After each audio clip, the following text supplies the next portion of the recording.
Bonjour à tous. Donc aujourd'hui, je vais vous parler de modélisation géométrique constructive pour construire la géométrie dans les mondes virtuels et de comment nous allons choisir une représentation des objets mathématiques qui peuplent ces mondes virtuels. Alors, donc, ce cours s'inscrit à l'intérieur d'une série de cours qui s'appelle Façonner l'imaginaire. Et donc, c'est donc la première séance de la série et ce sera complété par un séminaire juste après. Alors, quelle est la motivation? Donc, la motivation de tout ce cours Façonner l'imaginaire, c'est de permettre à nous, les humains, de modéliser facilement les formes que nous imaginons. Donc, il ne s'agit pas de reconstruction d'objets réels, on veut pouvoir modéliser des nouvelles formes et on voudrait donc qu'un utilisateur, celui qui crée la forme, puisse contrôler sa création. Donc, on ne s'intéresse pas à la génération automatique de formes, comme par exemple dans l'art numérique ici. On va s'intéresser donc à la modélisation interactive, c'est-à-dire comment fournir des outils pour que, aussi bien un artiste que toute personne, puisse modéliser les formes qu'il a en tête. Dans cette séance, dans ce cours, il y aura trois grandes parties. D'abord, je vais essayer d'expliquer la notion de modélisation constructive. Qu'est-ce que j'appelle modélisation constructive? Ensuite, on va montrer l'importance d'une représentation de la géométrie qui soit adaptée à ce type particulier de modélisation. Et puis, je vais faire un zoom sur des avancées récentes sur un type de représentation qui s'appelle les surfaces implicites et qui sera encore complété dans le séminaire qui suivra.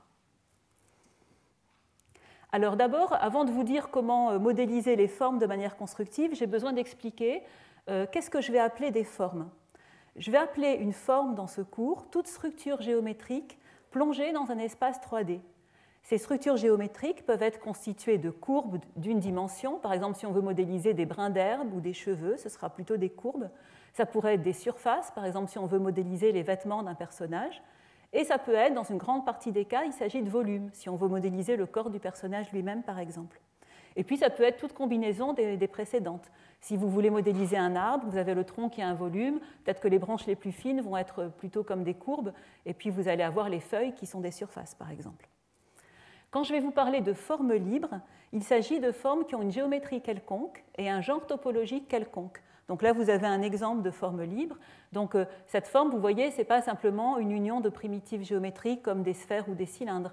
C'est une forme lisse qui a une géométrie quelconque, qui comporte des embranchements. Et aussi, on dit que le genre topologique de cette forme est un genre donc, qui est plus élevé que 1. En fait, le genre topologique d'une forme, c'est ce qui compte le nombre de poignées que vous avez dans une forme.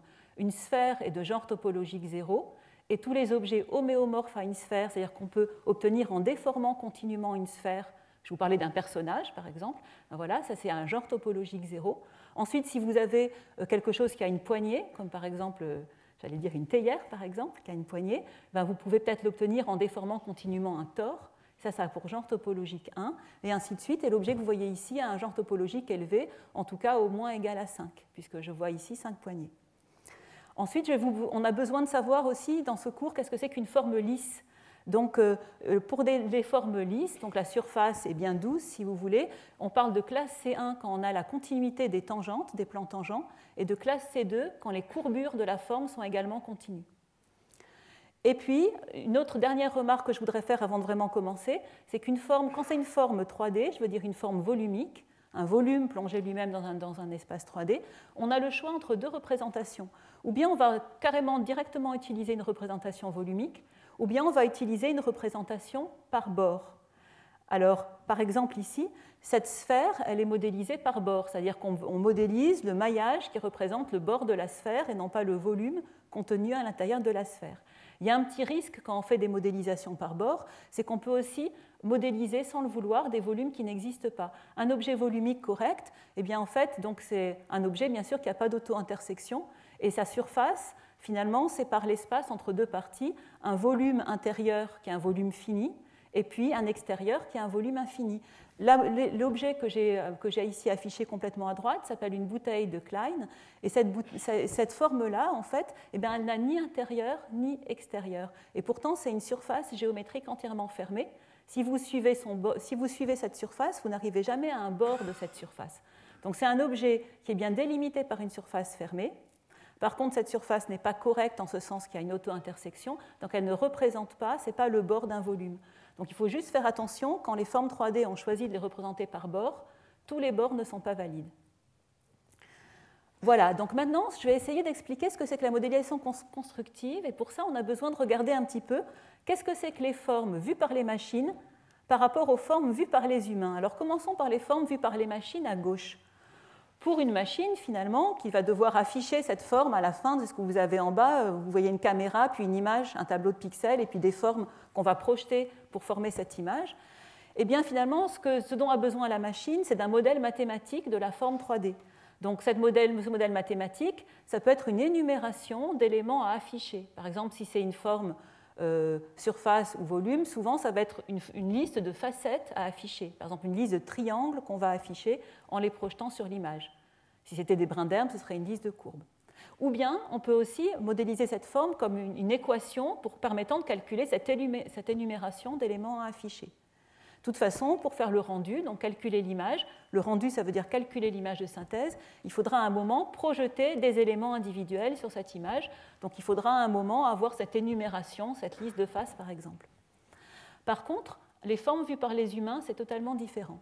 En fait, il y a Michael Layton, qui est un prof aux États-Unis, qui a fait un livre très intéressant qui s'appelle A Generative Theory of Shapes, donc une théorie générative des formes. En fait, ce qu'il montre, c'est qu'en fait, pour un humain, une forme, c'est un assemblage de parties. Donc, par exemple, si je regarde cette théière ici qui est représentée, eh bien, on dirait, ben voilà, cette théière, finalement, c'est l'assemblage, en gros, de 3 parties qui sont assez cylindriques. Vous avez le corps de la théière au milieu, qui est une sorte de forme vraiment de révolution, fermée par un couvercle. Et puis, vous avez ensuite le bec de la théière, qui est un cylindre déformé. Et puis, vous avez la lance de la théière, qui est lui-même un cylindre qui a été plié. Donc nous, les humains, quand on voit une forme, on la décompose immédiatement en parties, y compris pour ce personnage ici. On peut se dire, ben voilà, ce personnage, ben c'est un corps sur lequel on a raccordé une tête, il y a un cou un petit peu plus mince qui est l'endroit du raccord. Pour le visage du personnage, ben c'était un petit peu comme un ellipsoïde dans lequel on a tiré une partie qui s'appelle le nez, on a fait pousser un petit peu là où il y a les yeux, etc. Donc nous, on voit immédiatement cet assemblage de parties. Et puis ce qu'a dit aussi Michael Layton, c'est qu'une partie, ce qu'on voit en fait, c'est que c'est la déformation d'une version plus symétrique. Comme par exemple, comme je vous disais, le bec de la théière, c'est comme un cylindre qu'on est venu plier et tirer un petit peu. Ou le lance de la théière, pareil, on est venu le courber. Donc voilà, donc notre vision est assez différente de celle des machines, et finalement ça nous conduit à des représentations un petit peu différentes. Donc si on revient à gauche vue par les machines, finalement ce dont a besoin la machine pour pouvoir afficher l'image de synthèse, c'est qu'on lui spécifie les degrés de liberté. Donc soit on va directement lui donner la liste, c'est-à-dire l'énumération d'éléments à afficher, la liste des facettes à afficher, soit si on est passé par une équation pour retrouver cette liste de facettes, on va lui donner la valeur des paramètres de l'équation pour afficher cette forme. Mais vous voyez, si on voulait modéliser cette théière directement par une équation, trouver l'équation ou donner à la main la liste des faces de cette théière, ce n'est pas évident pour un humain, et donner l'équation avec ses degrés de liberté qui pile va faire cette théière, ce n'est pas non plus évident pour un humain. Donc l'humain, lui, ce qu'il aimerait, puisqu'il a cette vision des formes comme la déformation progressive et l'assemblage de parties de plus en plus symétriques, ce qu'aimerait l'humain, c'est pouvoir définir une forme comme une suite d'opérations. Donc ces opérations, ça va être créer un morceau supplémentaire, déformer ce morceau, comme plier le manche de la théière, et puis venir l'assembler aux parties existantes. Donc finalement, c'est une sorte de source d'incompréhension entre l'homme et la machine, si vous voulez. Mais ce qu'il faut se souvenir, c'est qu'à la fin, c'est la machine qui gagne. Puis, en ce sens qu'à la fin, on est bien obligé de convertir notre représentation en liste de facettes ou d'éléments qui sont affichables et qu'on va pouvoir représenter. Voilà, donc en fait, nous, ce qu'on aimerait, c'est pouvoir offrir à un utilisateur, pour qu'il puisse créer toute forme, la possibilité de modéliser de manière constructive.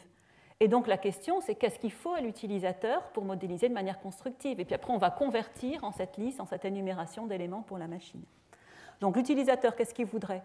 Pouvoir créer des formes libres, au sens que je vous ai dit tout à l'heure, des formes qui ont tout genre topologique et toute géométrie, y compris avec des embranchements lisses. Ensuite, l'utilisateur, il aimerait qu'on puisse rester dans l'espace des formes qui sont valides. Donc en particulier, on n'aimerait pas avoir une bouteille de Klein comme ce qui vient d'arriver ici. On aimerait éviter les auto-intersections, en particulier si c'est un objet volumique. L'utilisateur aimerait pouvoir faire cette modélisation progressive, rajouter des composants, petit à petit déformer, rajouter des morceaux, etc.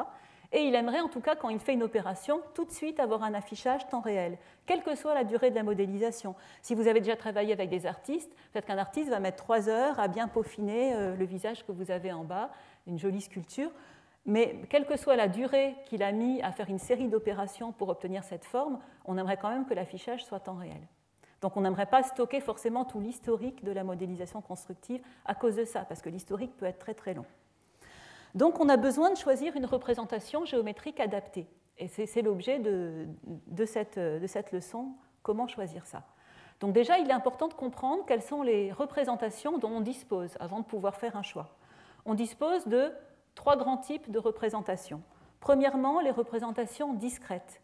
Ces représentations discrètes sont une énumération, comme je le disais, qui peuvent être une énumération d'éléments de toute dimension, puisqu'on peut demander d'afficher aussi bien des points, de dimension, j'ai mis 0D, donc voilà, des segments, des faces, ou bien des petits éléments de volume qu'on appelle des voxels. Là, vous voyez ce petit arbre là qui est fait dans une sorte de Lego. Et bien voilà, donc ça c'est une représentation de ce petit arbre par voxel. Et vous voyez en haut à droite une maison qui a été scannée et donc qui est représentée par un nuage de points. Ici, on a directement affiché des points pour représenter cette maison. Ces représentations ne sont pas lisses. Donc, elles ne sont pas lisses. Ce qu'on peut dire aussi, c'est qu'elles sont adaptées à la création automatique, puisqu'en fait, il faut un grand nombre de faces ou de points. Si vous vouliez faire un objet qui a l'air lisse, il faudrait un très grand nombre de petits voxels pour le représenter. Et c'est relativement inadapté à la création manuelle, à cause de tous ces éléments, justement, à énumérer. Sauf, bien sûr, à titre ludique. Je précise quand même, pour ceux d'entre vous qui connaissent un peu les jeux vidéo, il y a le jeu Minecraft, où un utilisateur justement, dispose de petits cubes pour créer des environnements virtuels. Et à titre ludique, finalement, les joueurs, ils aiment bien essayer de tout représenter par des petits cubes. Mais bon, c'est dans le cadre d'un jeu. Ils essayent de modéliser des paysages, si j'ai bien compris. Et puis, la nuit, des monstres sortent et viennent les attaquer s'ils n'ont pas fini leur modélisation. Donc voilà, donc ça c'est plus, non pas pour créer facilement des formes, ce jeu Minecraft, mais c'est plutôt pour essayer, avec quelque chose de pas pratique, en faisant des piles de cubes, de modéliser des formes complexes. Voilà, donc sauf à ce titre ludique, disons que ces représentations discrètes ne sont pas adaptées à la création manuelle. Et puis une autre raison, c'est que même si on avait créé tout ça, imaginons que je veuille maintenant déformer, modifier légèrement mon arbre, le pencher, le tirer, le pencher un petit peu sur le côté, il faudrait tout recommencer en fait, puisqu'on a énuméré une liste de cubes ou de faces, il va falloir déplacer les éléments un par un. Alors sinon, il y a quand même une manière pour lisser automatiquement à partir de ces représentations discrètes. J'appelle ça, c'est moi qui ai choisi ce thème, représentation algorithmique, en ce sens qu'on donne une représentation discrète, mais avec pas trop d'éléments, et la machine va automatiquement lisser pour nous pour avoir quelque chose d'un petit peu plus joli. Donc par exemple, si on parle de voxels, là je l'ai représenté en dimension 2, donc c'est une grille, au lieu de représenter la grille 3D, j'ai représenté une grille 2D, on avait les voxels où on était dedans et dehors. On affichait comme s'il y avait 1 quand on est à l'intérieur, 0 quand on est à l'extérieur, et quand je vous ai montré le petit arbre ici, on affichait que ceux pour lesquels il y avait une valeur de 1. Mais maintenant, ce qu'on peut faire aussi, c'est se dire, on va prendre dans la grille tridimensionnelle, représentée ici en 2D, on va interpoler, on va lisser les valeurs. Au lieu d'avoir que des valeurs 0 et 1, on va avoir toutes les valeurs de grille possibles, on va les lisser dans ces voxels, et ensuite on va afficher une isodensité, une isosurface dans ces voxels. Donc du coup, ça va permettre, à partir de cette représentation, d'afficher quelque chose qui ressemble à la surface en violet. Donc là, c'est une isosurface, par exemple, pour tous les points de cette grille, qui aurait une densité à 0,5, et ça permet, alors que l'utilisateur a donné des cubes assez grossiers, d'avoir quelque chose d'un petit peu plus lisse. On peut faire ça aussi avec des maillages, et dans ce cas-là, ça s'appelle des surfaces de subdivision. Donc on donne un maillage, et l'algorithme de subdivision va récursivement couper les angles, couper les coins, jusqu'à arriver à une forme de plus en plus lisse. Donc l'avantage, c'est que l'utilisateur n'aura pas eu besoin de donner à la main toutes les petites faces qui sont représentées ici. Et par rapport au personnage que vous avez, on va pouvoir afficher le personnage qui est le plus à droite à partir d'une description plus grossière qui est la plus à gauche. Voilà, moi je ne vais pas vous détailler trop ces représentations-là pendant ce cours, mais bon, il faut savoir que ça existe. Quand même, dans ces représentations, l'utilisateur il doit aller quand même donner à la main les choses qui sont, par exemple, le maillage initial du personnage, même s'il est grossier. C'est quand même pas facile pour un utilisateur d'aller le construire à la main, il ne pourrait pas facilement le donner directement. Et ensuite, selon l'algorithme, ça va construire une forme, mais finalement, on n'a pas trop de contrôle sur la forme limite, il faut changer l'algorithme pour couper les coins. Et donc, voilà, ce n'est pas toujours évident à contrôler. Donc moi, je vais vous parler plutôt d'autres représentations. Donc je vais vous parler des représentations qui sont continues, troisième grande famille, donc discrète, algorithmique et puis continue. Continue, ça veut dire que la forme, que ce soit une courbe, une surface ou un volume, va être définie par une équation. Cette équation, elle peut être de deux types, une équation paramétrique ou une équation implicite. Alors, je vais vous donner un exemple très simple pour fixer les idées. Si on prend une sphère, cette sphère, elle peut être représentée comme une surface paramétrique, c'est-à-dire S de UV, c'est ce que vous avez ici. Une surface paramétrique, ça veut dire que votre surface ici, elle dépend de deux paramètres U et V. Et puis là, c'est l'équation de la surface S de UVX, donc l'équation de la coordonnée X de la surface, coordonnée Y ici, coordonnée Z ici de la surface. Donc c'est pour ça que vous avez quelque chose qui prend deux paramètres, votre surface elle est dimension 2, et ça vous donne un vecteur à trois composantes, puisque ça met des points dans un espace de dimension 3. Et puis, si on veut finalement énumérer des points de cette surface, avoir des points, il suffit de donner des valeurs précises à U et V, et vous avez un point à trois composantes, donc on peut aller parcourir les points de cette surface en parcourant toutes les valeurs possibles pour U et pour V. Donc voilà ce que c'est qu'une surface paramétrique. Or, cette sphère, on peut aussi l'exprimer comme une surface implicite. Vous savez qu'elle est aussi définie comme l'ensemble des points appartenant donc, en trois dimensions, R3 c'est les points en trois dimensions, tels que la somme des coordonnées des points x, y, z égale le carré du rayon de la sphère. Ça c'est pour une sphère qui est centrée en 0. Sinon il y aurait x moins le x0, etc. Voilà, donc une sphère centrée en 0, c'est défini par cette équation. Cette équation, c'est une équation implicite, en ce sens que je ne peux pas facilement, avec cette équation, parcourir les points qui sont sur ma sphère. Je ne peux pas facilement les engendrer. Par contre, si j'ai un point de l'espace, si j'ai envie de tester si oui ou non il est sur la sphère, alors je peux le faire facilement. J'ai un test d'appartenance. Si j'ai un point de l'espace, pour savoir s'il est sur la sphère, on calcule la somme des carrés de ses coordonnées, on regarde si c'est ou pas égal à R2, et on a la réponse oui ou non, c'est sur la sphère. Et puis ce qui est vraiment bien en représentation implicite, c'est qu'on peut avoir la surface, et juste en modifiant un petit peu l'équation, on peut avoir aussi le volume implicite. Il suffit de regarder si la somme des coordonnées vérifie une inégalité au lieu que ce soit une égalité. Donc ça, c'est quelque chose qui est pratique. Alors, donc, l'avantage des représentations continues, en modélisation interactive créée par un utilisateur, l'avantage, c'est bien sûr l'utilisateur, il a beaucoup moins de paramètres à définir. Par exemple, pour la sphère, il n'aurait plus à énumérer tous les coordonnées des points de ces petites faces ici, mais il a uniquement à donner son rayon, éventuellement son centre, si elle n'est pas centrée en 0, et puis il aura directement sa sphère qui est définie. Un objet lisse est également défini et reste lisse à toutes les échelles. On va pouvoir zoomer dessus et on pourra le convertir en représentation discrète à l'échelle qu'on souhaite. Alors le plus évident pour le convertir à représentation discrète, c'est de partir d'une représentation qui est paramétrique. Donc du coup, représentation paramétrique, c'est ça qui a été le plus utilisé, disons, au début de l'informatique graphique. Parce que bien sûr, comme je vous ai dit, la surface S de UV, on a les équations en X, Y et Z de cette surface. Donc si on veut la convertir en énumération de facettes pour l'affichage, il va suffire de calculer une grille de points, par exemple en faisant varier U et V tous les 0,1 par exemple. On calcule une grille de points comme représentée ici. Et puis ça va donc faire des petites facettes carrées.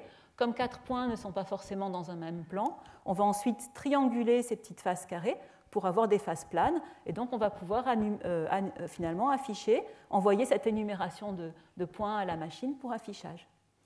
Donc, au départ de la modélisation constructive, on peut se poser la question, est-ce qu'on peut commencer par une surface paramétrique? Est-ce qu'on peut faire de la représentation, de la modélisation constructive avec une surface paramétrique? Donc, je vous rappelle que la modélisation constructive procède par étapes. On veut que l'utilisateur puisse créer des formes simples, qu'on appelle souvent des primitives géométriques, donc par exemple ici les parties du corps de ce personnage, les déformer, ça doit être intuitif, les déformations, puis les assembler, et si possible, les assembler de manière invisible, qu'on ne voit pas de raccordement. Donc on va d'abord essayer de voir comment on peut faire ça avec ces surfaces paramétriques. Alors je vais commencer à discuter ça en ce qui concerne les courbes. Donc les courbes, en fait, les courbes paramétriques qui ont permis aux utilisateurs de dessiner de manière vraiment très intuitive des courbes de forme libre, comme je vous disais, on ne voulait pas des arcs de cercle ou des choses qui étaient vraiment bien référencées. Finalement, en informatique graphique, les gens se sont inspirés d'un ancien outil de dessin qui s'appelait une spline en tout cas en anglais, et qui consistait en fait à tordre un morceau, disons une planche très très flexible entre des butées de manière à dessiner le long de cet outil très flexible. Et inspiré par cet outil de dessin, donc, on a eu l'idée de tendre des courbes sur des points que l'utilisateur va donner, qui s'appellent des points de contrôle. Donc la courbe, c'est C de U, il n'y a plus qu'un seul paramètre, et on donne une liste de points de contrôle, et donc ces points de contrôle, ils vont être soit interpolés, c'est-à-dire la courbe va passer pile par ces points de contrôle, ou bien approximés. Dans ce cas-là, on va autoriser la courbe à passer relativement à peu près à côté de ces points de contrôle. Et ce qui est intéressant, c'est que dans les deux cas, on va pouvoir exprimer la courbe comme étant une combinaison des points de contrôle. Donc vous voyez que pour la création des morceaux, déjà, créer des formes simples, ça va être assez intuitif puisque l'utilisateur va donner des points et voir où va être la courbe par rapport à une liste de points qu'il donne, c'est assez intuitif. Les points de la courbe, vous voyez que c'est une sorte de combinaison barycentrique des points de contrôle. Un point donné de la courbe a un paramètre U donné. Finalement, ça va être une certaine combinaison des points. Donc c'est comme une sorte de barycentre avec des coefficients qui sont Fi de U, qui dépendent de U, des points de contrôle. Alors, quand on a inventé les surfaces splines, on a tout de suite vu qu'en fait, il fallait qu'il y ait un contrôle local. Donc, c'est-à-dire, si l'utilisateur modifie un point à un bout de la courbe, on n'a pas envie que les points à l'autre bout viennent se modifier. Et donc, du coup, plutôt que de prendre un polynôme de haut degré, effectivement, si on prend un polynôme de degré n-1, il va pouvoir passer par n points, par n racines. Mais du coup, ce serait un contrôle uniquement global. Si je bouge un point, il faut recalculer entièrement le polynôme, ça peut modifier la courbe partout. À cause du besoin de contrôle local, en fait, on passe par des polynômes FI qui sont des polynômes de bas degré. Alors en général, en informatique graphique, on choisit le degré 3, pour la bonne raison que si vous preniez un polynôme de degré 2, donc le polynôme de degré 2, il aurait 3 inconnus, il pourrait en gros passer par 3 points. Or, 3 points forment un plan.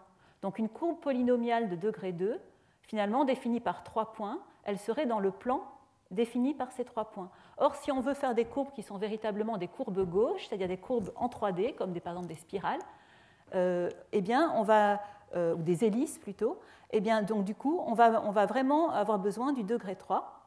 Donc on prend des polynômes de degré 3 à support compact, et le fait qu'ils soient à support compact, c'est-à-dire qu'en fait, l'influence d'un point finalement ne va être, par exemple, l'influence du point 2, ou on va prendre le point 3 plutôt, l'influence du point 3 va s'étendre uniquement sur les segments voisins et peut-être éventuellement sur les deuxièmes voisins, mais pas plus loin. Ça va nous permettre d'avoir le contrôle local, c'est-à-dire que la fonction FI, elle va arriver à 0 à un moment. Et puis pour l'assemblage, on va vouloir avoir un raccordement qui est C1 ou C2, donc je vous ai expliqué ce que c'était en vous expliquant qu'est-ce que c'était qu'une courbe lisse ou une surface qui est lisse. C1 continuité des tangentes, C2 continuité des courbures. Alors, pour vous donner juste des exemples, ça va parler à ceux qui sont les plus mathématiciens dans l'Assemblée. Pour les splines d'interpolation, un très bon exemple, c'est les cardinal splines. Les cardinal splines, elles sont définies de manière unique, uniquement avec ces contraintes-là. On dit que pour chaque segment de courbe, eh bien, le début du segment au paramètre 0 passe par le point PI, donc c'est le segment de courbe en rouge ici. La fin du segment de courbe au paramètre 1 passe par le point PI plus 1. Et puis, la dérivée au premier point, eh bien, elle est perpendiculaire en fait à ce qui relie le point d'après et ce point-là. Donc là, ce serait P2, P0, la tangente en P1. Et puis la tangente en P2, elle passe par P3, P1. C'est la direction de la tangente en P2. En définissant comme ça, puisqu'on a ici 4 équations, une courbe de degré 3, puisqu'il y a le coefficient pour le degré 0, pour le degré 1, donc il y a aussi 4 coefficients. Donc vous voyez qu'ici, on a exactement le même nombre d'équations et d'inconnus. On peut donc résoudre ceci de manière unique. Donc finalement, ce qu'on trouve pour les fonctions FI de U, si on s'amuse à les tracer, c'est ce genre de fonctions. Donc ces fonctions nous donnent finalement les valeurs des coordonnées barycentriques. Donc si on regarde par exemple la courbe F3 ici, c'est l'influence du point P3. Donc on voit qu'au début de la courbe, l'influence du point P3 est 0, ici, sur ce segment-là. Voilà. Puis l'influence du point P3, ce qui est assez drôle, c'est qu'elle passe par quelque chose de négatif, puis elle augmente. En chaque point de la courbe, on somme ces influences pour trouver le point. Pourquoi ça passe par des coordonnées négatives? Parce qu'en fait, les points de la courbe, ce n'est pas des vrais barycentres des points de contrôle. Vous voyez qu'on n'est pas à l'intérieur du polygone de contrôle défini par les points. On a besoin, pour que ce soit lisse et passer par les points, on a besoin de passer par l'extérieur du polygone défini par les points. Donc on n'est pas sur un barycentre à coordonnées positives, on extrapole les points, on passe à l'extérieur. C'est pour ça qu'ici, vous avez ces passages sous le 0. Donc C de U sort de l'enveloppe convexe des points de contrôle, c'est-à-dire du plus petit convexe défini par les points, s'appuyant sur les points. Donc voilà pour cet exemple. Et puis par contre, là on peut avoir une continuité que C1, donc seulement une continuité des tangentes. Et là on a la même tangente. Alors ce que je n'ai pas précisé, c'est qu'on prend les 4 premiers points pour définir le premier segment, puis les 4 points suivants en repartant de P1, P2, P3, P4 pour définir le segment suivant qui va de P2 à P3. Et comme la tangente est définie de la même manière, différence des points de part et d'autre, vous avez bien un raccordement C1 entre les segments. Maintenant, si on veut un raccordement C2, là, on est obligé de relâcher une contrainte, puisqu'il y avait une solution unique. Donc, du coup, on relâche la contrainte du fait que ça passe par les points. On se retrouve sur une courbe d'approximation seulement. Et un bon exemple de solution, c'est la B-spline cubique uniforme. Donc, cette B-spline cubique uniforme, on reste dans le degré 3, les FI sont toujours locales. Mais maintenant, puisque ça ne passe plus par les points, on va demander que ça lisse un petit peu les points. Il faut s'assurer que ça ne fasse pas des petites bifurcations entre les points. Donc, on va rajouter d'autres contraintes, que ce soit dans l'enveloppe convexe des points de contrôle et que la courbe soit régularisante. Ça veut dire, quelle que soit la droite que je vais prendre dans le plan, eh bien, elle aura un nombre inférieur ou égal d'intersections avec cette courbe que d'intersections avec le polygone de contrôle défini par les droites entre les points de contrôle. Vous voyez que si je prends une courbe un petit peu comme ça ici, elle va couper 2 fois le polygone de contrôle et peut-être ne jamais couper ma courbe spline. Alors que si j'en prends une comme ça, elles auront le même nombre d'intersections avec le polygone de contrôle ou bien la spline. Voilà, donc ces courbes régularisantes, si on écrit toutes les équations, on va aussi tomber sur une seule solution de degré 3, c'est la B-spline cubique uniforme. Et ici, la spécificité, c'est que la somme des coefficients vaut 1 toujours, et ces coefficients sont positifs. Donc là, vous avez vraiment des choses qui sont tous les points de la courbe sont des isobarycentres des points de contrôle. Ce sont des barycentres à coefficients positifs. Voilà. On reste dans l'enveloppe convexe des points de contrôle. Alors, une fois qu'on a compris comment faire des courbes, bien sûr, on a aussi besoin de surface. Alors, ce qui est bien, c'est que si vous avez vu l'équation pour faire une courbe, CI de U, c'est une somme de fonctions fois les PI, on peut directement en déduire une équation pour faire une surface. Cette fois-ci, on va prendre une grille 2D de points de contrôle, au lieu de prendre simplement une liste de points de contrôle. Et puis, on va dire que SIJ de UV, c'est la somme des mêmes fonctions, exactement les mêmes, FI de U, SJ de V, fois les PIJ. Et ça marche. C'est-à-dire qu'en fait, cette courbe, cette surface spline, elle sera comme une sorte de produit de courbes spline en U par des courbes spline en V. Voilà. Et puis, la question, c'est bien sûr comment on va créer ces formes complexes. Parce que, bon, toujours pareil, si l'utilisateur devait directement donner cette équation, même s'il devait donner tous les points de contrôle directement en 3D pour la théière, il aurait vraiment du mal. Il aimerait quelque chose de beaucoup plus simple, beaucoup plus intuitif pour pouvoir construire cette théière de manière constructive, morceau par morceau. Donc, voyons comment on peut faire. Alors, pour créer des primitives avec les surfaces splines, voilà ici 2 méthodes simples qui sont représentées. D'abord, les surfaces de révolution, ce qui va nous servir, par exemple, pour le corps de notre théière. Là, simplement, l'utilisateur il va donner qu'une courbe plane, la courbe qui correspond à la silhouette ici. Et en fait, automatiquement, la machine va pouvoir calculer des rotations de cette courbe autour de l'axe, et c'est ça qui va construire la grille de points de contrôle. Voilà, c'est vraiment en résumé, il y a quelques détails que je n'ai pas le temps d'expliquer ici. Pour avoir des cylindres beaucoup plus généralisés, pensons au bec de notre théière, on va utiliser ce qu'on appelle l'extrusion. Donc l'utilisateur il va donner là, cette fois-ci, plusieurs courbes, et grâce à ces plusieurs courbes, il va pouvoir construire ceci. Alors, il va donner un squelette à la forme. Le squelette, c'est la courbe qui est en rouge ici. Voilà, donc ce squelette, il va pouvoir le donner en 2D, dans ce cas il sera plan, puis peut-être qu'il va se mettre sur un autre angle de vue pour tirer les points en 3D pour que ce soit une courbe gauche. Bon là, ce n'est pas très pratique, il aura besoin de 2 angles de vue pour avoir une courbe vraiment quelconque. Ensuite, il va donner 2 courbes planes. Une section, ici, là ici c'est simplement une ellipse, une section qui sera promenée le long du squelette, et puis il peut donner aussi un facteur d'échelle à appliquer le long du squelette. Ce facteur d'échelle, finalement, c'est une courbe le long du squelette qui nous dit là c'est plus large, là c'est plus fin, là c'est à nouveau plus large, etc. Donc le facteur d'échelle, il peut être donné par simplement le tracé d'une courbe le long du squelette. Voilà, et à partir de ça, c'est pareil, je vous passe les détails, mais en gros, en promenant la section, la machine va nous construire, nous former automatiquement la grille de points de contrôle nécessaire. Bon, donc première étape de notre modélisation constructive, on a créé des morceaux.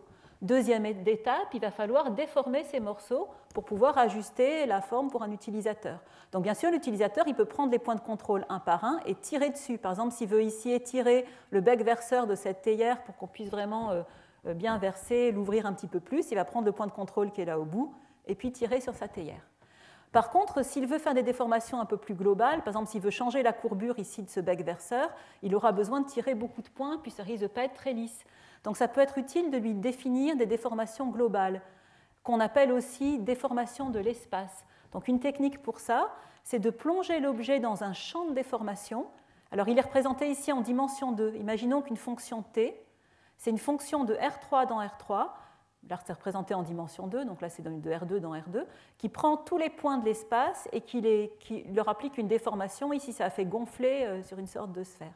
Si ensuite on plonge un objet comme l'objet jaune dans ce champ de déformation, si c'est un objet spline, il est défini par des points de contrôle. Les points de contrôle ils vont se déplacer dans le champ de déformation et on va en déduire comment la surface se déforme. Comment définir ces champs de déformation globaux grand T? On le verra dans le cours de la semaine prochaine, qui est le cours sur la sculpture virtuelle. Donc là, je ne détaille pas aujourd'hui. Il faut juste savoir que les déformations globales existent. Alors, une fois qu'on a pu déformer nos morceaux, troisièmement, on va les assembler. Alors, pour faire des assemblages bord à bord de surfaces splines, OK, les surfaces splines permettent relativement aisément, pas toujours exactement, de faire ces assemblages. Par exemple, si j'ai ces deux surfaces à assembler, elles n'ont pas le même nombre de carreaux, elles n'ont pas le même nombre de points de contrôle. Donc du coup, il faudra d'abord les subdiviser de manière adaptée, de manière à ce que leur nombre de points soient les mêmes, et ensuite seulement on pourra les raccorder. Et puisqu'elles sont de degré 3, avec un certain nombre de localités, etc., il faudra qu'il y ait des rangées en commun de points de contrôle pour que les surfaces se raccordent parfaitement bien. Donc ça demande un petit peu de mécanisme, mais bon, c'est faisable, on va pouvoir donner l'ordre d'assembler nos surfaces, de les raccorder. Par contre, il y a des choses qui sont difficiles. Vous voyez ici cette théière, quand les gens ont assemblé ce bec au corps de la théière, ils n'ont pas réussi à faire quelque chose de lisse. En fait, ils n'ont pas fait un vrai assemblage, ils ont simplement fait pénétrer ce tuyau à l'intérieur de l'autre. Parce que c'est très difficile d'assembler perpendiculairement avec les surfaces splines. En effet, assembler perpendiculairement de manière lisse, ça voudrait dire qu'on a une partie qui est une surface et qu'on ait un tube dans l'autre sens qui vienne se raccorder à cette partie surfacique. Et si on regarde plus en détail, on voit que finalement, ça demande d'avoir un point qui n'est plus le raccordement. Normalement, tous les points, ils ont 4 carreaux voisins. Mais ce point en rouge ici, il n'a pas 4, il a 5 carreaux qui lui sont voisins. Et les surfaces splines cubes de degré 3 dont je vous ai parlé, elles ne permettent pas de faire ça. Ou alors, on pourrait se dire, tant pis, on va supprimer tous ces carreaux qui sont là, ça va nous faire un trou. Ce trou, il a 5 côtés, pas 4. Et donc, il va falloir engendrer un bout de surface qui comble ce trou à 5 côtés. Alors, des chercheurs l'ont fait. Là, c'est un exemple de travail de Loup et de Rose, donc dans les années 90, où ils ont fait des modèles compliqués de carreaux. Donc là, vous voyez cette surface en vert, par exemple, c'est un exemple de patch à 5 côtés qui va boucher un trou avec 5 voisins, si vous voulez. Mais pour ça, on a besoin de monter dans des degrés un peu plus importants. C'est un patch qui est rationnel, donc c'est plus polynomial, c'est des quotients de polynômes, c'est de degré 8. Donc c'est des choses qui ne sont pas très évidentes à utiliser. Donc même si on peut le faire, ce n'est pas dans tous les logiciels qu'on va avoir ça. Et voilà, c'est un peu plus difficile à faire. Alors, en plus, vous avez donc aussi des problèmes. C'est que, bien sûr, quand on veut représenter des volumes 3D, avec ces assemblages de surface, on va tomber sur des formes parfois incorrectes, comme je vous disais tout à l'heure. Et il est aussi très difficile, donc, comme je vous disais, d'obtenir ceci, puisque là, on a besoin de pouvoir faire des embranchements lisses et de recoller des choses pour faire ces topologies de genre arbitraire. Donc, c'est tout l'intérêt de se demander aussi, mais est-ce que ce ne serait pas possible de faire directement une modélisation qui soit volumique? Dans une représentation volumique, en fait, notre surface, elle est modélisée comme l'ensemble des points qui vérifient une équation. On l'avait vu pour la sphère. La sphère, c'était l'ensemble des points tels que la somme des coordonnées était égale à r carré. De manière plus générale, une surface qu'on appelle implicite, c'est tous les points de l'espace dont une certaine fonction des coordonnées est égale à une constante c. Cette fonction de l'espace, je vais appeler ça un champ scalaire, c'est une fonction de R3 dans R. Et je vais supposer ici que c'est une fonction qui est continue dérivable. Dans ce cas-là, on peut démontrer que la surface S va découper l'espace en deux parties et qu'une de ces deux parties va être un volume fini. Alors par convention, quitte à remplacer f par moins f, dans toute la suite, je vais supposer que la partie finie, c'est la partie où f de p est plus grand que l'isovaleur, et la partie qui est infinie, donc l'extérieur, c'est la partie où f de p est plus petit que cette isovaleur c qui définit la surface. Une très bonne propriété de ces surfaces implicites, c'est que si je veux la normale à la surface, c'est-à-dire le vecteur qui est perpendiculaire en tout point à la surface, il est défini par moins le gradient de la fonction. Le gradient, c'est les dérivées partielles de la fonction dans l'espace par rapport à x, y et z. Donc ça va nous permettre aussi de dire que la fonction f et la surface S ont le même degré de continuité. Donc si vous voulez une surface qui soit de classe C1, C2 ou C infini, qui ait certaines propriétés d'être plus ou moins lisse, il suffit de prendre la bonne fonction plus ou moins lisse pour vérifier cela. Par contre, il est difficile d'énumérer les points. Mais en compensation, on a ce test dedans-dehors. En calculant f de p, en le comparant à la valeur c, on va pouvoir savoir si on est dedans le volume, hors du volume ou sur la surface. Alors ça va nous servir finalement à calculer ces maillages, ces énumérations de petites facettes qui vont nous permettre d'afficher les surfaces implicites. En fait, je vous montre en 2D comment ça marche. On plonge l'objet dans une grille. Pour chaque point de la grille, on va utiliser la fonction dedans-dehors pour savoir si les points y sont à l'intérieur ou à l'extérieur, en calculant f de p pour tous les points. Et les points pour lesquels f de p est plus grand que l'isovaleur, ici on les a représentés en noir. Une fois qu'on a fait ça, on va extraire tous les cubes qui coupent la surface implicite, c'est-à-dire ceux qui ont à la fois des points qui sont noirs et d'autres qui ne sont pas noirs. Et pour ces cubes qui coupent la surface implicite, là c'est représenté en 3D, on va finalement trianguler, remplacer ce cube par des petits triangles qui vont tenir compte, on va recalculer sur les arêtes les points de la surface, par exemple en testant le milieu, etc., pour vous trouver un point qui finalement est sur la surface le long de l'arête par un processus algorithmique qu'on appelle une dichotomie. Une fois qu'on a ces points-là, on va les trianguler et on va comme ça pouvoir afficher notre surface implicite. Donc la conversion en facettes, en gros, vous pouvez vous dire ça existe, on sait faire, même si c'est un peu plus dur qu'avec une surface paramétrique. Alors maintenant, pareil, on a cette représentation, cette modélisation constructive, créée, déformée, assemblée. Est-ce qu'on peut le faire avec les surfaces implicites? Alors les surfaces implicites, c'est vraiment l'opposé des surfaces splines, en ce sens que le plus facile, c'est ce qui est le plus difficile pour les surfaces splines. C'est l'assemblage qui est le plus facile. Donc je vais donc commencer par l'assemblage.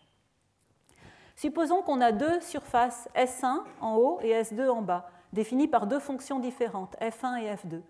Et F1 et F2 sont continues dérivables. Supposons qu'on veuille les assembler. Alors, si je veux les assembler en faisant leur union, très simple, je définis ma fonction f, qui définit la nouvelle surface, comme étant le maximum en chaque point de F1 et F2. Du coup, si j'ai des points intérieurs à F1, le maximum est bien sûr, lui aussi, si je suis à l'intérieur, est aussi bien sûr plus grand que C. Donc du coup, tous les points des deux volumes sont à l'intérieur de l'union. Donc c'est bien une union. Par contre, l'intersection, je dis que le minimum de F1 et de F2 doit être plus grand que C pour être dans le volume. Et donc ce volume est donc bien le volume de l'intersection. Donc par des opérations très simples de combinaison de ces fonctions, je définis déjà l'union et l'intersection. Et puis encore plus intéressant, je peux définir un mélange de ces fonctions. Ce mélange simplement, par exemple, en sommant ces fonctions.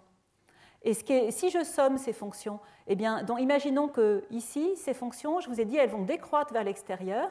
Là, on est plus grand que C, puis là, ça va diminuer quand on s'éloigne de la surface.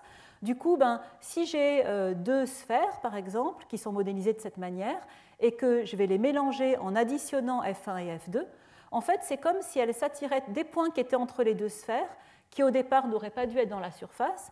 C'est-à-dire F1 est plus petit que C et F2 est aussi plus petit que C. Une fois que j'additionne F1 et F2, j'ai des chances pour que F1 plus F2 soit lui plus grand que C. Et donc ça va créer de la matière entre les formes. Donc ça va mélanger les formes. Et puis ce qui est intéressant, c'est comme F1 plus F2 a le même degré de continuité bien sûr que les fonctions, ça m'assure le fait que ça va les mélanger de manière lisse. Donc le bord de ma surface, qui a le même degré de continuité que F, il est forcément lisse. Donc c'est magique, ça assemble, ça mélange les formes. Alors par contre, pour créer les surfaces implicites, il faut quand même qu'on réfléchisse à comment les créer de manière intuitive, avec l'équivalent des points de contrôle pour les splines. On pourrait les créer par une équation, mais c'est vite limité. Vous avez l'équation de la sphère, on a déjà parlé. On a l'équation des ellipsoïdes, des super-ellipsoïdes si on veut, en mettant des degrés n, des ABC différents, etc. On pourra faire des formes de ce genre. Et on va pouvoir, au lieu d'avoir cette forme-là, avoir des formes qui ont des profils plus amusants. Mais si on veut créer, par exemple, ce petit personnage ici, vous voyez bien que là, on a besoin de formes complexes qui ne sont pas forcément des super-ellipsoïdes. Donc en fait, la solution qui a été inventée en informatique graphique, c'est de faire des surfaces implicites à squelettes. Et ça va être très intuitif pour un utilisateur. En fait, l'idée, c'est que l'utilisateur, il va définir des squelettes qui peuvent être des points, des segments, et puis si on est en 3D, ça peut être aussi des courbes, ça peut être des surfaces, des triangles, par exemple, ces squelettes. Et puis on va définir la fonction f comme étant une fonction décroissante de la distance entre le point de l'espace où on se trouve et le squelette. C'est comme si le squelette, il envoyait autour de lui une densité de matière qui est très forte près du squelette et qui décroît quand on s'éloigne. Et puis finalement, ma surface implicite, quand je somme les contributions des différents petits squelettes, ça va être une isodensité de matière. Donc ça va mélanger les formes et ça va faire quelque chose de lisse autour de mes squelettes. Et ces squelettes, ils vont jouer le rôle de point de contrôle, à la différence qu'ils ne sont pas sur la surface ou à côté de la surface, mais ils sont bien centrés à l'intérieur de ma surface. Donc ça, c'est quelque chose de très intéressant pour pouvoir contrôler ces formes et même les animer. Si je bouge mes squelettes, mes formes, elles vont se déformer et s'animer. Alors, juste une petite difficulté, si par exemple, on a deux squelettes segments et que l'utilisateur il veut modéliser comme ça son personnage, il veut modéliser la queue, par exemple, de ce dinosaure avec des squelettes segments. Si simplement on se dit, je prends les potentiels créés par ces deux segments, c'est-à-dire une fonction décroissante de la distance à ces segments, et je les additionne, alors ça va faire une bosse, un renflement près de l'endroit où les segments se raccordent. Parce qu'ici, j'ai juste F1 tout seul, ici, j'ai F2 tout seul, et ici, j'ai F1 plus F2 qui s'additionnent. Donc, ça va créer un petit peu des renflements aux articulations, si vous voulez, sur les squelettes. Alors, du coup, on a eu l'idée, en 1991, Blumenthal a inventé les surfaces de convolution.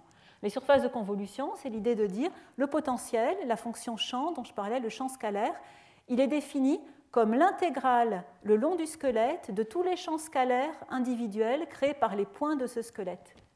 Donc ici, pour le calculer le champ scalaire au point P, au lieu de dire j'additionne les contributions de deux segments, je dis plutôt je prends l'intégrale des contributions de tous les points des deux segments.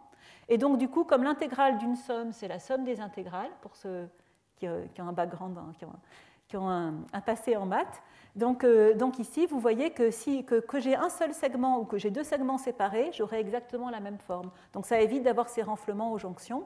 Et donc ici, vous voyez ce petit dinosaure qui a été créé très facilement en mettant des squelettes qui sont des triangles, mis bout à bout avec des squelettes qui sont des segments, qui sont assemblés. Et finalement, on a un contrôle intuitif pour l'utilisateur. En particulier, si l'utilisateur voulait maintenant déformer, je vous ai dit dans la modélisation constructive, on crée, on assemble, on déforme, eh bien, les déformations locales, il lui suffirait de déplacer les points qui définissent les squelettes, ou alors éventuellement de changer l'épaisseur autour des squelettes. Oui, je n'ai pas précisé, mais ici, le R de S, c'est une fonction qui contrôle l'épaisseur. Plus R est grand, plus finalement l'épaisseur, on augmente la densité, donc l'épaisseur va être grande si on augmente le R de S ici. Donc en changeant ce R de S ou bien en bougeant les points qui définissent les squelettes, eh bien, l'utilisateur va pouvoir déformer son petit objet de manière intuitive.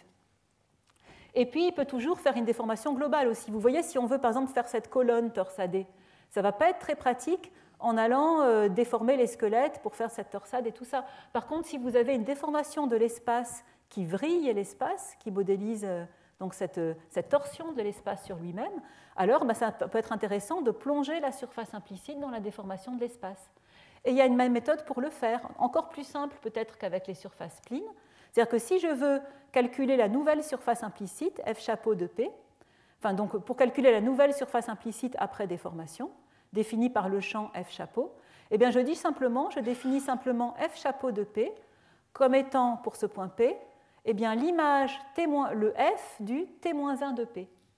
Donc on utilise l'inverse. Ce qui est très intéressant, c'est qu'on définit ici l'inverse de la transformation qu'on veut appliquer à l'objet. Je prends le point P, je lui applique T-1 et je regarde où est-ce qu'il était dans le champ F. S'il était à l'intérieur du champ F quand on lui applique T-1, alors il est dans mon objet. S'il était sur la surface, alors en lui appliquant T-1, alors il est sur ma surface ici. Donc c'est très simple de plonger ces surfaces implicites dans des champs de déformation d'espace.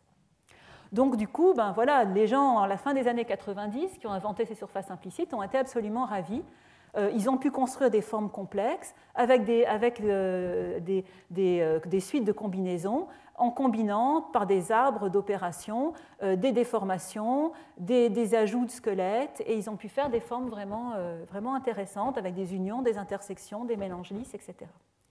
Par contre, pendant 10 ans, ce domaine de recherche a été en quelque sorte bloqué et les surfaces implicites ont été très peu utilisées en pratique et en particulier, elles ont été longtemps absentes et encore absentes aujourd'hui des grands logiciels de modélisation comme Maya, Blender, 3ds Max, etc. Pourquoi ça? Parce qu'il y a eu des problèmes majeurs qu'on n'a pas su résoudre pendant 10 ans. Ces problèmes majeurs, je vais vous parler de deux d'entre eux, et puis mon collègue Loïc, qui parle après moi, pourra vous en préciser d'autres. Premier problème majeur, les détails fins s'estompent. Par exemple, si j'ai une petite bosse fine que je vais aller plonger, que je veux mélanger avec cette surface qui a un champ potentiel grossier, eh bien, on ne verra pas trop cette bosse, on va le voir tout à l'heure. Aussi, les mélanges ne sont pas locaux, et ces mélanges commencent à distance. Pour montrer qu'ils commencent à distance, je vous montre simplement cette petite animation qui modélise une goutte d'eau. Regardez, cette goutte, elle s'approche de la surface de l'eau, et avant même de toucher l'eau, voilà qu'elle se déforme. Parce que comme on additionne les potentiels, ces deux volumes vont se mélanger avant même de se toucher. Or, ce n'est pas forcément ce qu'on veut. Et puis, vous voyez ce personnage, pourquoi on l'a modélisé avec les bras écartés? Eh bien, tout simplement parce que si on lui avait mis les bras le long du corps, le bras, même s'il ne touche pas la jambe, serait venu se mélanger à la jambe puisqu'on additionne les contributions des différents éléments de squelette. On ne peut pas dire à la fois le bras a le droit de se mélanger à l'épaule et pas le droit de se mélanger au niveau de la jambe, en utilisant simplement la fonction plus. Donc ça pose des problèmes. Du coup, ça me permet de vous présenter, très rapidement malheureusement, parce que mes cours sont de courte durée, vraiment ce qu'on a fait ces dernières années au niveau de la recherche. Donc, on a amélioré les surfaces de convolution pour que les détails fins ne disparaissent pas. Alors, voilà déjà ce que ça fait avec une surface de convolution classique. Donc, si on a cette forme, mais qu'on prend exactement la même forme, mais à une échelle plus petite, avec pourtant les mêmes épaisseurs, au lieu qu'elle garde sa forme ici, elle va devenir une sorte de goutte d'eau, c'est-à-dire qu'on ne verra plus le détail fin d'une épaisseur plus fine puis d'une épaisseur plus grosse. Et on le voit très bien sous ce modèle d'hippocampe ici. Vous voyez qu'ici, les épines qu'on voulait pointues ne sont pas pointues, elles sont arrondies. Et là, les détails les plus fins sont carrément à l'intérieur de la surface. En plus, R de S, qui est le coefficient dont on se sert pour l'épaisseur, a une influence qui est non linéaire sur le rayon de la forme, puisqu'il est à l'intérieur d'une intégrale. Et en fait, l'idée qu'on a eue, c'est d'utiliser ces déformations de l'espace dont je vous ai parlé pour pouvoir calculer la surface de convolution dans un espace normalisé. On a appelé ça les surfaces Scalis, Scale Invariant Integral Surfaces. Et donc, en fait, ces surfaces Scalis, ça consiste à faire une mise à l'échelle à la fois du squelette, S est remplacé par T de S, et puis mise à l'échelle aussi de la position du point P. Et ensuite, on calcule la convolution dans un espace normalisé avec une fonction de convolution de rayon 1.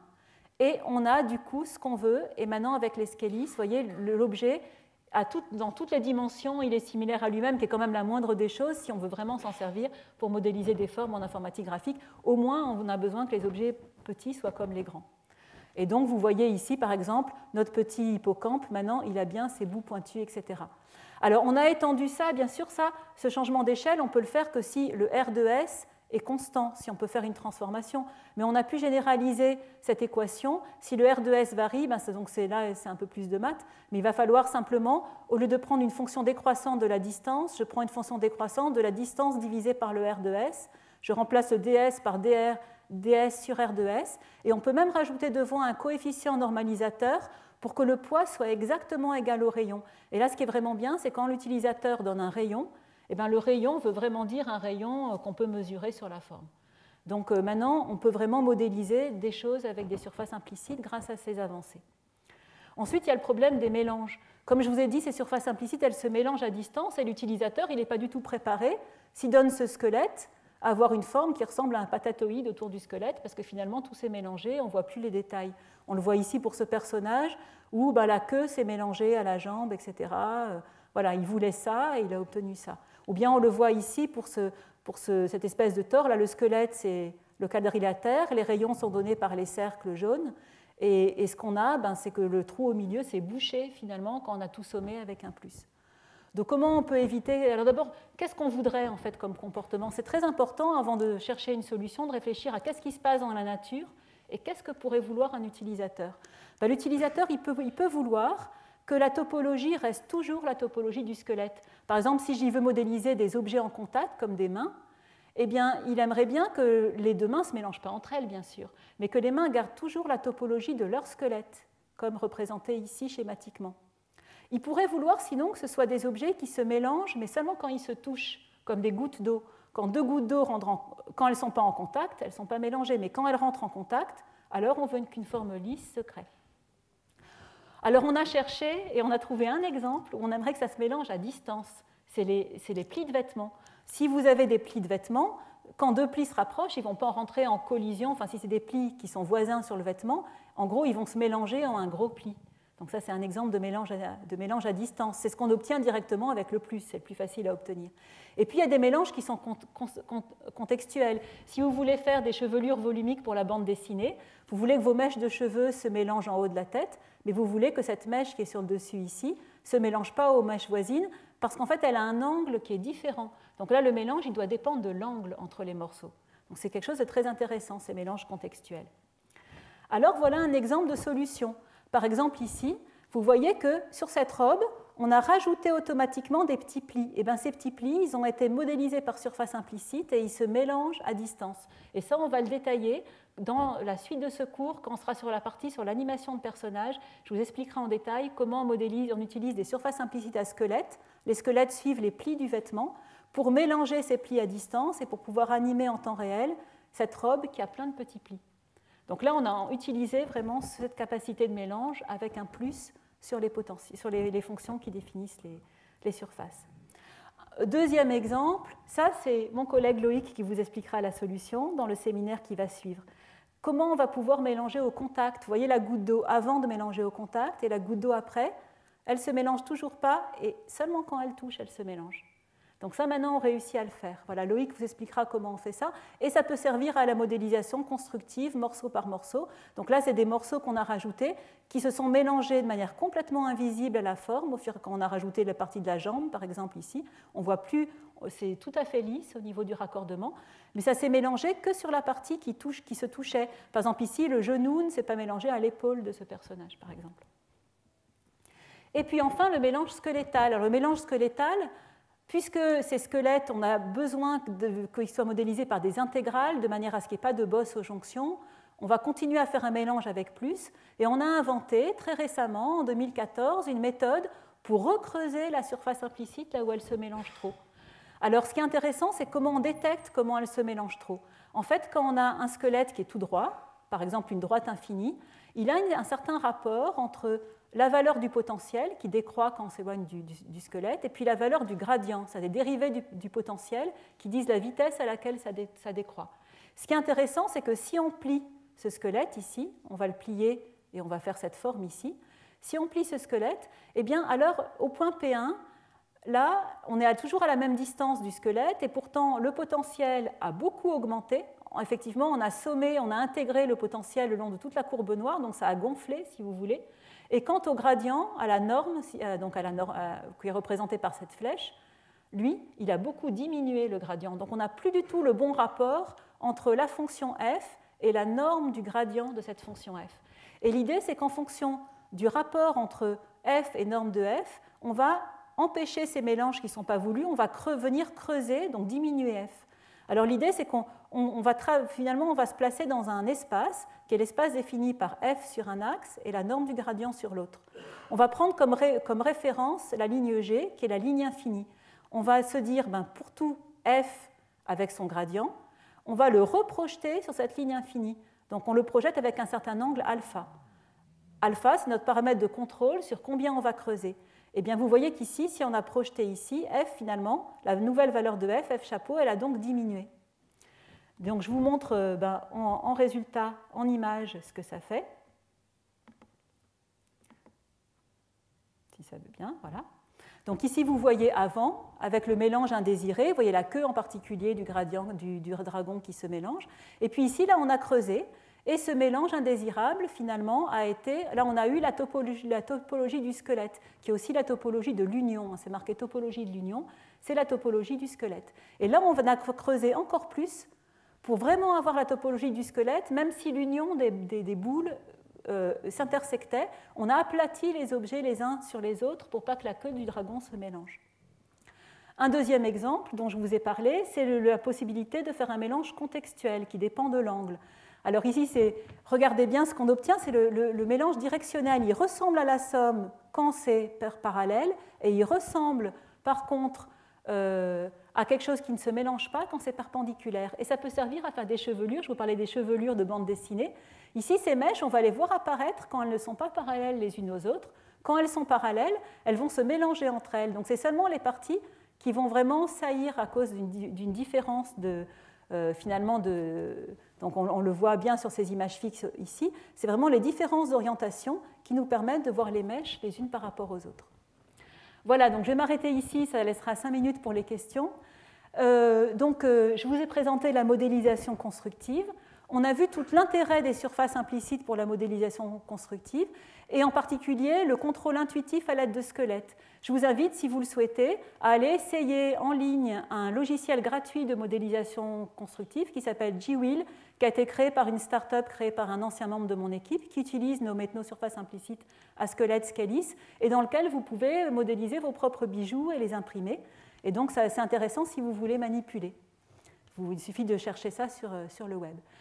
Enfin, je vous ai montré l'importance du contrôle fin des assemblages. Et ça, c'est vraiment quelque chose sur lequel je voudrais insister. Et c'est pour cela que j'ai invité mon collègue Loïc Barthes à présenter un séminaire juste après ce cours. Merci beaucoup.